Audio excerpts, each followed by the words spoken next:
Welcome to Moneda's Newsroom, where we have conversations that matter. Today's conversation is on a very critical topic: standards.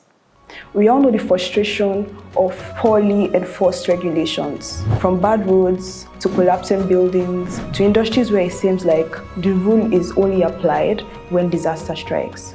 Today we have two questions. Why do these things keep happening, and how do we fix them?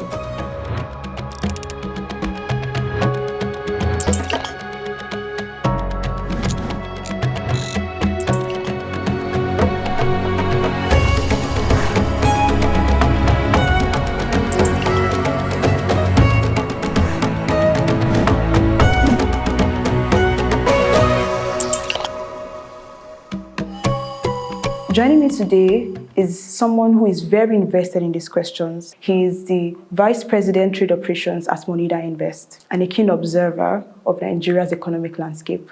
Eyimofe Olabaju. Welcome to Newsroom. Thank you. In your recent article where you talked about enforcing regulatory services in Nigeria, you pointed out something really important. You said Nigeria already has standards in place, but where we fall short are enforcement of these standards. Why do you think that is? Again, thank you for having me here, Joy. I think in the end it boils down to three main aspects. One is systemic corruption and influence. The second is lack of accountability. And the third is reactive governance. Regarding corruption, it's very easy, I should say, for people to be influenced by outside actors to be able to cause violations of the laws, to be able to better themselves. There has to be some sort of oversight to ensure that this doesn't happen. Regarding accountability, again, who are the people who are in charge of enforcing these laws? Where do we get to see them? How do we get to interact with them? And for reactive governance, we've seen that after the buildings have come down, that's when everybody starts shouting and says, what happened? How did it happen? We need to really get on top of this and switch to a more proactive stance rather than having to go through the same thing and repeating it over and over again and having this Groundhog Day sort of action. You just mentioned something quite interesting. You said in Nigeria, and I'll bring this down to Lagos now, the enforcement of regulations seem to be reactionary rather than preventive. Take, for instance, the recent demolitions in Lagos State, where we see buildings that were raised illegally or built illegally, and then these buildings stay up for years, and then suddenly enforcement shows up and the buildings are demolished and people lose their homes and their businesses. What do you think, or how do you think we can avoid these things from taking place before it gets to a stage where people get to lose their homes and their businesses and everybody is wailing and crying? Yeah, what are the things we can do to avoid this from happening? Well, I think we can take advantage of technology, doing a digital record of all the lands based in Lagos, or not only based in Lagos, but based across Nigeria, so that people can get clear understanding of what is occupied, what is not occupied, giving clarity on zoning laws and regulations so people know exactly what they have to do in terms of applications and getting their land permits and getting their documentation correct. I think there also, referring back to my first answer, there also has to be a culture of consequence. A lot of these things have happened, but then who has been responsible for it? Who is the person who approved? Why did they approve? Is it that the zoning laws changed? Is it that there's a new plan now? I think for Lagos State, there is a master plan for land that should really be seen for all of us. We have the advantage of the internet, we have the advantage of technology, so why not use that to be able to let everybody know, let there be a culture of transparency. And then from there, we can take those steps to be able to say, okay, now we know everybody is on board in terms of not only the government, but also the communities. The enforcement, everybody knows that if it goes wrong, there will be consequences. Exactly. And then those who are also building, or those who are going into businesses, like for instance, Moneda has several businesses across different sectors of the economy. They know that, okay, this is what I have to do to be able to get on the right side of the law, and this is what is best not only for us, but also for the community. I think those are the best steps to take in terms of preventing these things happening in the future and being more proactive in enforcement of regulations and how things are done. That's a very fantastic answer, Eyimofe. Okay, so bringing this down to mining, we see that the government has increased licensing fees to weed out unserious players. Do you think this is sustainable?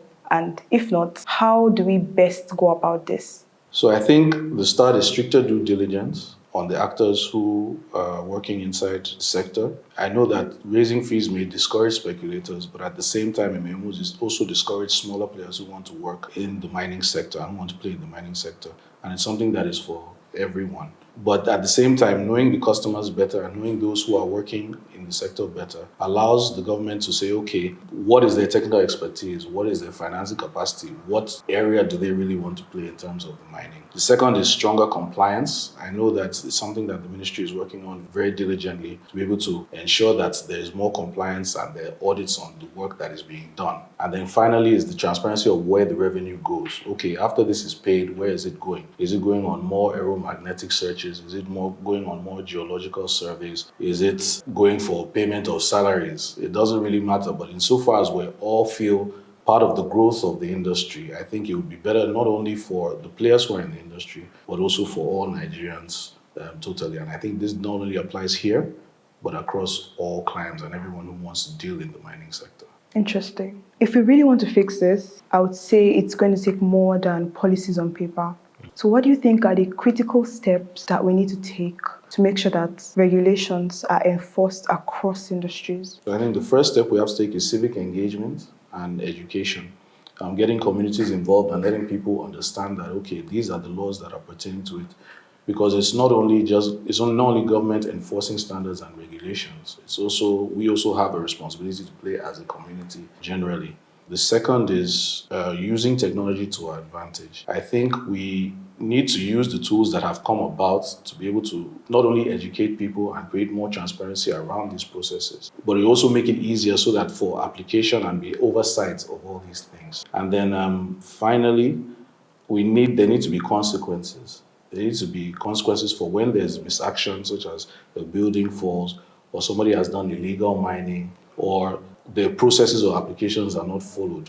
Once these things are in play, then we will be able to see more, and people will be more wary of taking actions that will be negative towards the environment or are against the laws of the nation. Something that my father used to say. He always says that in Nigeria, nobody goes to prison. I think I'm not advocating for people to go to prison, but I do think that there has to be some sort of penalty for not following the rule of law, because it doesn't only affect you, it affects everybody. Yeah. So I would say that those are the three things which we have to do to be able to make things better and move things forward. And one other thing I would like to say is pride. You should have pride in your environment and in what you do and how you act. If you have that pride and you're not just doing it so that you can make something for yourself or only thinking of yourself, then you worry about, okay, how do I feel about this for myself? How does it look towards others? If you have that pride, then it's the first step you have to take before even enforcing any of the other standards that we see. So, yeah. I absolutely agree. So as you said, enforcing standards is not just the government's job. It requires buy-in from all of us. And so we need to stop waiting for disasters before we act. Ofe, thank you for joining me today. It has been a lovely conversation. My pleasure. Thank you for watching. Let's keep the conversation going. How do you think Nigeria can improve enforcement of standards across industries?